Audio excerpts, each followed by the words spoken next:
Hi! இன்னைக்கு இந்த mini விலாக்ல Tirupati போயிருந்தோம். அந்த விலாக் தான் பார்க்க போறோம். ஆக்சுவலி பார்த்தீங்கன்னா, ஃப்ரைடே, சாட்டர்டே தான் வந்து பிளான் பண்ணி போயிருந்தோம்.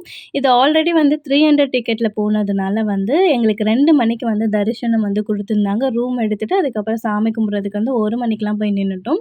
இந்த வாட்டி பார்த்தீங்கன்னா வந்து ரஷ் எதுவுமே இல்ல. அதனால வந்து ஒரு 20 மினிட்ஸ் மட்டும் கூண்ட்ல போட்டாங்க. அதுக்கப்புறம் பார்த்தீங்கன்னா, ஒரு 1 மணி நேரத்திலேயே வந்து சாமி பார்த்துட்டு வெளிய வந்துட்டோம். ரொம்ப வந்து சூப்பரா இருந்தது இந்த எக்ஸ்பீரியன்ஸ். கிரவுட் இல்லாம ரொம்ப வந்து கிளியரா சாமி பார்த்த மாரி இருந்தது. அதுக்கப்புறம் எப்பவுமே திருப்பதி போனா வந்து சாமி மட்டும் பார்த்துட்டு கீழ வந்துருவோம். ஆனா இந்த வாட்டி பார்த்தீங்கன்னா வந்து ஃப்ரைடே சாமி பார்த்துட்டு ரெஸ்ட் எடுத்துட்டு சாட்டர்டே ஃபுல் டே பார்த்தீங்கன்னா வந்து மேல ஒரு 6 கோவில் கிட்ட இருக்கு சொன்னாங்க.